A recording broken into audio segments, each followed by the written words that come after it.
am chair of Women's and Gender Studies at Lafayette College in Easton, Pennsylvania.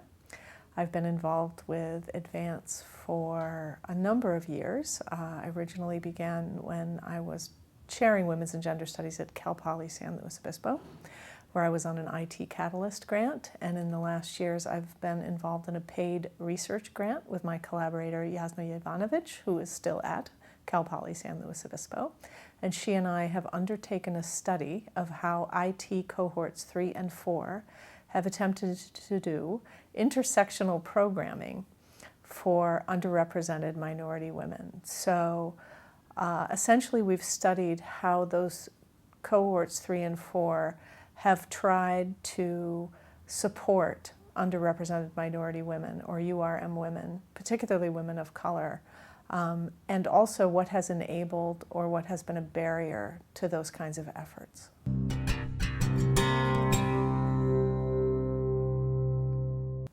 We premised our work on intersectionality theory because the premise of intersectionality is when two marginalized identities cross, they shape and are shaped by each other.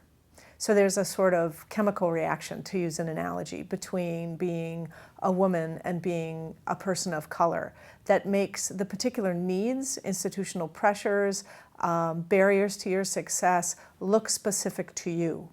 So it looks different from, say, if you're a man of color or if you're a white majority woman. Right? So the particular useful aspect of intersectionality is that it asks us to imagine that that place is not additive. It's this kind of issue plus that kind of issue. It's its own particular challenges and its own particular place. And so part of our research was asking the question, what institutions are paying attention to these underrepresented groups as their own particular population with their own specific histories, specific communities, and specific needs? And who's listening to those communities to try to find specific solutions for them?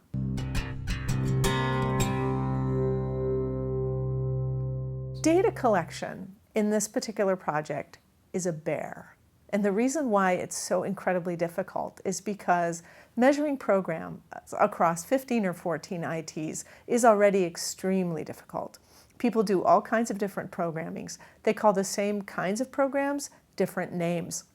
There's different levels of sort of accessibility to kinds of programs. We did a data collection through documents. We talked to staff at these different ITs, but still you're going to get a not perfect set where you learn absolutely everything everybody did across 14, 15 ITs. So you start that way, and then after you have this sort of lump of data of programming, you have to go through, and what we did is code for what was intersectional, what program actually was aimed at the specific needs of women who belong to multiple marginalized groups. Not additive, like this program is for women and people of color. Not additive, but literally focused on individuals who occupied multiple marginalized statuses. By the time you took this many programs and you took them down to, say, including race, and then you took that down to literally focusing on, in this case, women of color, you were at a very small number of programs in the larger pantheon at any individual school. So we're working with really small numbers of what we would call intersectional programming. So our data is really loose in the sense that we're just looking for trends across institutions to see who's doing what kinds of programs and what are the patterns within those kinds of programs.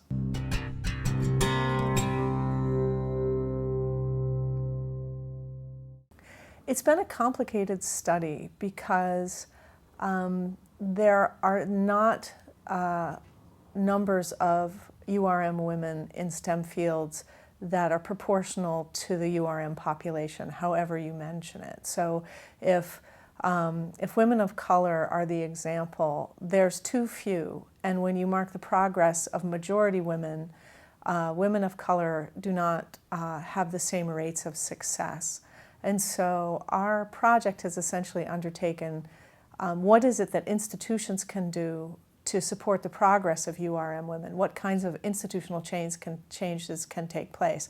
And so looking at examples, we found that there are many kinds of enablers and obstacles, and often the lack of something as an obstacle turns out to be the presence of something as an enabler. One example of an enabler that can also be an obstacle, it's a sort of double recognition model for supporting URM women, is accountable leadership. So leadership is critically important for advancing groups. Attentiveness from structures of power within a university is very, very important. But leadership that is extremely active in talking about the importance of women who bear sort of a double marginality within STEM fields, say they are women of color or they are disabled women.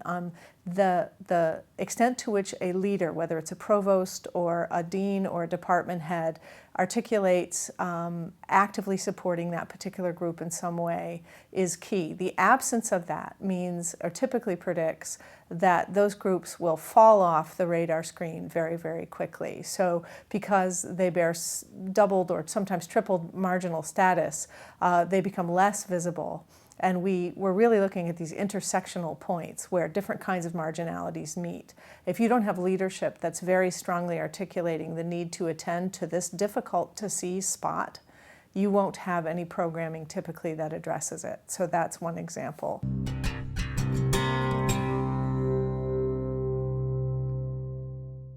We're also finding that one of the largest barriers is what is called the small n problem. So it means that there's a very small number typically of, for example, women of color in STEM.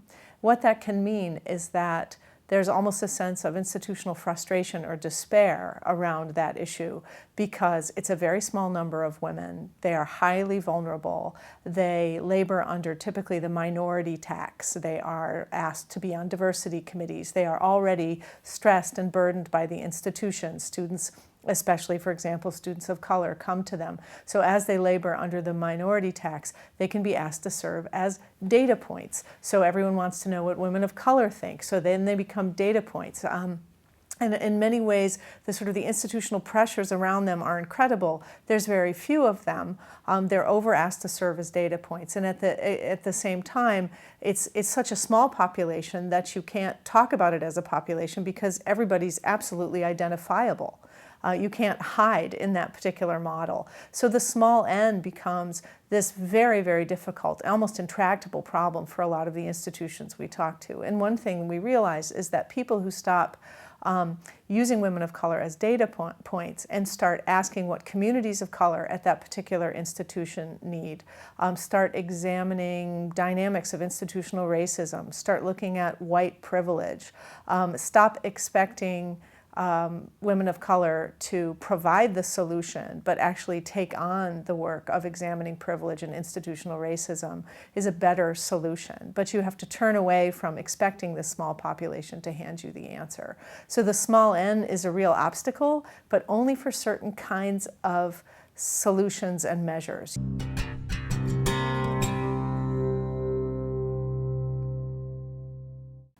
I think the research that we've undertaken in a sense, dares to ask the question of what has been undertaken as an intersectional approach, right? So intersectionality is this overlapping of identities, particularly in this case, marginalized identities. And I would say our research adds a level of what institutions are trying to do to serve this particular population.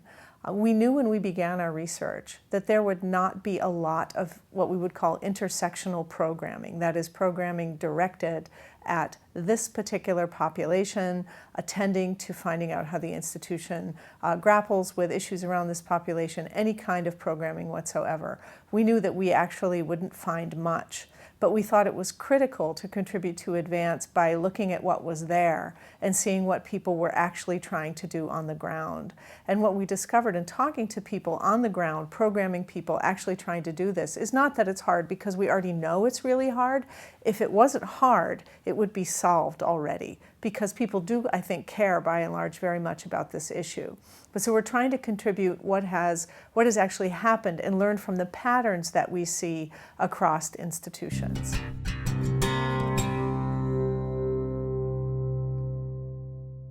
One of the most important things about Advance as a program from the National Science Foundation that's gone on for 15 years now is that it's introduced a level of vocabulary, both practical and conceptual, into the STEM fields around diversity.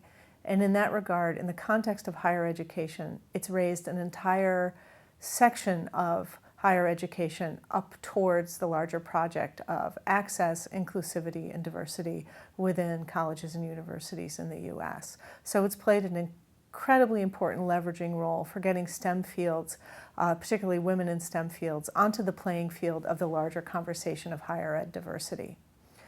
What it probably needs to do now, in many ways, is to start attaching itself to the other conversations that are happening nationally. So in terms of diversifying higher ed, in terms of how classrooms, how curriculums, how research projects are shaped outside of STEM, or outside importing some social science frames into STEM, but really the larger university projects. So I have an obvious prejudice in this regard because I do gender studies. But what I've seen time and time again in the advanced framework, and I see it outside of advance as well with people who are concerned with STEM equity, is that it's easy to go to another part of a university or a college and say, tell me what I need to know about gender. Tell me what I need to know about race. I have to import this back to STEM as quick as I can. To my mind, that's like going to a biologist and sitting down with her and saying, tell me everything you know about the cell. I've got 40 minutes. It just doesn't work like that, right? So having more collaborative intellectual relationships and collaborative mutually interdisciplinary learning relationships across departments, divisions, is going to be the thing, I think, that is the rising tide that raises the boat of higher education equity. If we're not talking to each other beyond our divisions and departments, we are doing something we don't want to do. We are reinventing the wheel.